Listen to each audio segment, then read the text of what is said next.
പരസ്യ പ്രതിഷേധങ്ങൾക്കെതിരെയും ഫ്ലെക്സ് യുദ്ധത്തിനെതിരെയും കടുത്ത നടപടിക്ക് ഒരുങ്ങി KPCC. മുഖ്യമന്ത്രി സ്ഥാനത്തെ ചൊല്ലിയുള്ള ചർച്ചകൾ KPCC നേരത്തെ വിലക്കിയിരുന്നു.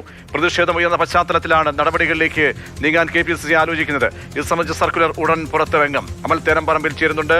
അമൽ, പരസ്യ പ്രതിഷേധങ്ങൾ അത് നേരത്തെ ഇന്നലെ മെനഞ്ഞാന്ന് രാത്രി മുതൽ നമ്മൾ കണ്ടതാണ്.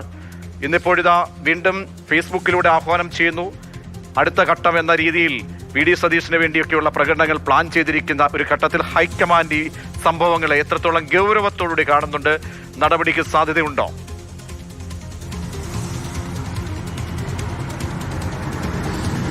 ആദ്യം ഈ ചർച്ചകളെല്ലാം നടന്നിരുന്നത് സമൂഹ മാധ്യമങ്ങളിലാണ്. പിന്നീട് ഇത് നേതാക്കളുടെ പ്രതികരണങ്ങളായി പുറത്തേക്ക് വരാൻ തുടങ്ങി.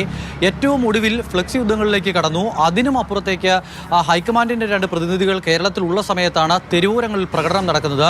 കുറ്റ്യാടിയിൽ പ്രകടനം നടക്കുന്നു, ഇരിട്ടിയിൽ പ്രകടനം നടക്കുന്നു, തൊടുപുഴയിൽ പ്രകടനം നടക്കുന്നു. അങ്ങനെ പലയിടങ്ങളിലായി VD സതീശന് അഭിവാദ്യം അർപ്പിച്ച പ്രകടനങ്ങൾ നടക്കുകയാണ്. VD സതീശനെ മുഖ്യമന്ത്രിയാക്കണം എന്നുള്ളതാണ് ആവശ്യം. ഇന്നിപ്പോൾ രാവിലെയാകുമ്പോൾ അത് ഒരു പടി കൂടി കടന്ന് KPCC ആസ്ഥാനത്തിന് മുന്നിൽ സ്ഥാപിച്ചിരുന്ന KC വേണുഗോപാൽ ഫ്ലെക്സിൽ കരിയോയിൽ ഒഴിക്കുന്നതിൽ വരെ കാര്യങ്ങൾ എത്തി നിൽക്കുന്നു. പലയിടങ്ങളിലും ഫ്ലെക്സുകൾ നശിപ്പിക്കുന്ന വാർത്തകൾ പുറത്തു വരുന്നു. ഇത്തരത്തിൽ ആകെ കാര്യങ്ങൾ കൈവിട്ടു പോകുന്നു എന്നുള്ള നില വരുമ്പോഴാണ് KPCCയുടെ ഇടപെടൽ ഉണ്ടാകുന്നത്.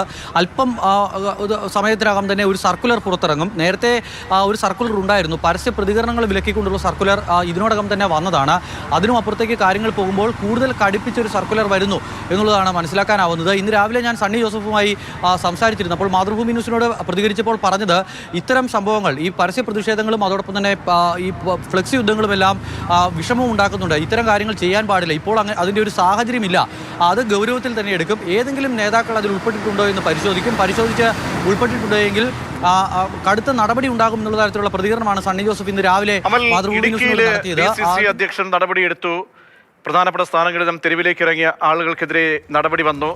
കൂടുതൽ DCCകൾ അവിടെയൊക്കെ തന്നെ ഇറങ്ങുന്ന ഈ പരസ്യമായിട്ടുള്ള പിന്തുണ നൽകി തെരുവിലേക്ക് ഇറങ്ങുന്ന ആളുകളൊക്കെ പ്രധാനപ്പെട്ട സ്ഥാനങ്ങളിൽ ഇരിക്കുന്നവരാണോ? അവർ നേരിട്ടാണോ ഈ ആഹ്വാനം നടത്തുകയും ഇതിലൊക്കെ പങ്കാളികളാവുകയും ചെയ്യുന്നത്? അങ്ങനെയെങ്കിൽ വളരെ ഗൗരവത്തോടുകൂടി കാണേണ്ടി വരും.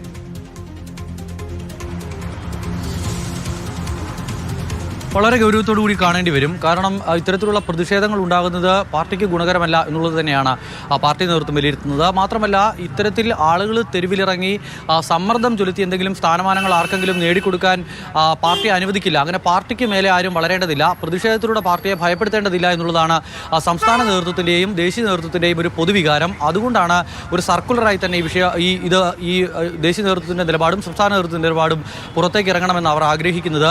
അധികം വൈകില്ല എന്നുള്ളത് പ്രതീക്ഷിക്കുന്നു. ഇന്നിപ്പോൾ 4 മണിക്ക് പലയിടങ്ങളിലും പ്രതിഷേധ പ്രകടനത്തിന് ആഹ്വാനം നൽകിയിട്ടുണ്ട്. തിരുവനന്തപുരത്ത് പാളയത്ത് നിന്നും പുളിമുടേക്കുള്ള പ്രകടനം ഇന്ന് നടക്കുമെന്നുള്ളതാണ് സമൂഹ മാധ്യമങ്ങളിലെ ആഹ്വാനം. ഏതെങ്കിലും ഒരു നേതാവ്, പ്രധാനപ്പെട്ട ഏതെങ്കിലും ഒരു നേതാവ് ഇറങ്ങി വന്നു നിന്ന് ഹർത്താൽ പ്രഖ്യാപിക്കുന്നത് പോലെ പ്രതിഷേധ പ്രകടനം ഉണ്ടാകുമെന്ന പ്രഖ്യാപനം നടത്തുകയില്ല. പകരം സമൂഹ മാധ്യമങ്ങളിലൂടെ ഇത് വ്യാപകമായി പ്രചരിക്കുകയാണ്. ഇന്നിപ്പോൾ കോട്ടയത്ത് ഷിനോജ് നൽകിയ വാർത്ത നമ്മുടെ ഗ്രൂപ്പിൽ കിടക്കുന്നുണ്ട്.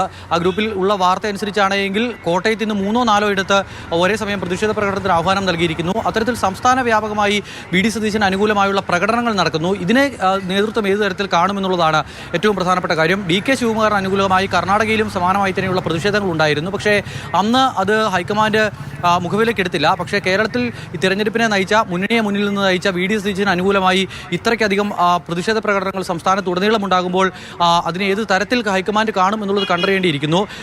ഇന്നിപ്പോൾ ഇംഗ്ലീഷ് ദിനപത്രങ്ങളിലെ അടക്കം ഈ ഇംഗ്ലീഷ് ചാനലുകളിലെ, ഹിന്ദി ചാനലുകളിലെ അടക്കം പ്രധാനപ്പെട്ട വാർത്തകളിലൊന്ന് കേരളത്തിൽ നടക്കുന്ന പ്രതിഷേധ പ്രകടനങ്ങളും അതോടൊപ്പം തന്നെ ഈ ഫ്ലെക്സ് യുദ്ധങ്ങളുമെല്ലാമാണ്. ഇതെല്ലാം ഹൈക്കമാൻഡിന് മുന്നിലേക്ക് ഇതിനോടകം തന്നെ എത്തുകയും ചെയ്തിട്ടുണ്ട്. മാത്രമല്ല, ഇന്നലെ ഹൈക്കമാൻഡിൻ്റെ 2 പ്രതിനിധികൾ കേരളത്തിൽ ഉള്ളപ്പോഴാണ് ഇത്തരം പ്രതിഷേധം നടന്നത് എന്നുള്ളതും വളരെ ഗൗരവത്തോടു കൂടി തന്നെയാണ് നേതൃത്വം കാണുന്നത്. അതേ തുടർന്നാണ് ഇപ്പോൾ ഒരു സർക്കുലർ പുറത്തിറങ്ങാൻ പോകുന്നത്.